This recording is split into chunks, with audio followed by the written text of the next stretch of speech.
Chères territoiraises, chers territoirais, c'est le cœur serré que je vous dise aujourd'hui ces mots difficiles, mais nécessaires pour notre avenir. Mes chers amis, je vous annonce que nous avons enfin réussi à supprimer le mot France du vocabulaire officiel. Il sera maintenant remplacé par le mot territoire, qui correspond beaucoup mieux à la réalité de notre situation. En effet, la France, heureusement, n'existe plus, avec ses caractéristiques surannées et pour tout dire inacceptables à notre époque. Répartition des richesses, liberté d'expression, entraide, reconnaissance dans une même nation, tout cela n'a plus cours et ne peut plus être accepté.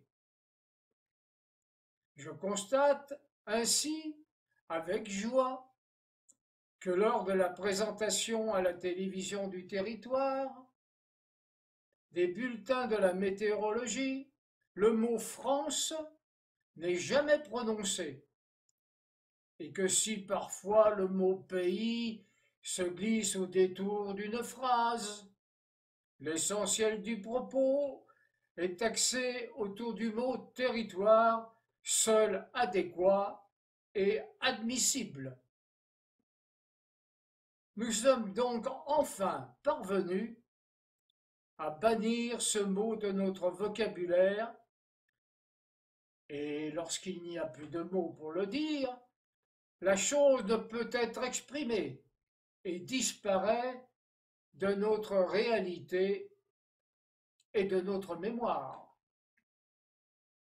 Nous sommes donc maintenant au milieu d'un nouveau processus d'intégration du grand et merveilleux ensemble qu'est l'Union européenne. Cet ensemble que nos peuples ont choisi librement, avec enthousiasme, est garant de la paix, de liberté bien comprise, de croissance et de progrès. Dans un système préservant la liberté de chacun, dans le cadre de règles strictes mais nécessaires. Il est maintenant acquis par tous que nos efforts doivent tendre à une plus grande productivité et que le chômage n'est qu'un mal nécessaire au bon fonctionnement de notre système capitaliste. Il apparaît également évident que nous devons supprimer petit à petit les services publics qui ne font que creuser le déficit du territoire. Nous les remplacerons, bien entendu, au fur et à mesure, par des services privés, plus performants, auxquels nous saurons indiquer les règles éthiques qu'ils devront suivre, sans pour cela utiliser la contrainte qui détruirait l'harmonie et le bon fonctionnement de ces sociétés. Heureusement, nous avons un modèle et des directives précises que l'Union européenne a le souci de nous fournir chaque année, les GOPE. Ces directives, établies par les technocrates experts, vont toujours dans le bon sens, afin de nous conduire vers un avenir meilleur. Enfin, je ne voudrais pas terminer mon propos sans vous rassurer sur l'avenir de notre planète quant au réchauffement climatique. Certains s'alarment d'une augmentation éventuelle de 2 degrés et prévoient donc d'innombrables catastrophes. Nous qui sommes vos représentants, nous savons bien que nous ne pourrons jamais parvenir à ces objectifs, qui détruiraient notre système économique et financier. Il ne peut en être question. Notre planète a déjà connu, au cours de son histoire, nombre d'événements plus ou moins catastrophiques et a survécu. Regardons plutôt les conséquences lointaines bénéfiques que les effets à court terme délétères. En effet, par les incendies qui détruisent les forêts, les animaux qui auparavant y vivaient sans jamais en sortir doivent maintenant s'approcher des hommes pour se nourrir. Des virus nouveaux apparaissent qui vont de plus en plus décimer les populations. Vu à court terme, cela représente une catastrophe, mais à plus long terme, nous sommes en droit de penser que les populations ainsi régulées, mieux adaptées aux nouveaux agents pathogènes, seront en mesure de vivre mieux. Il faudra cependant, avant d'en arriver là, faire quelques sacrifices. Nous en sommes là aujourd'hui.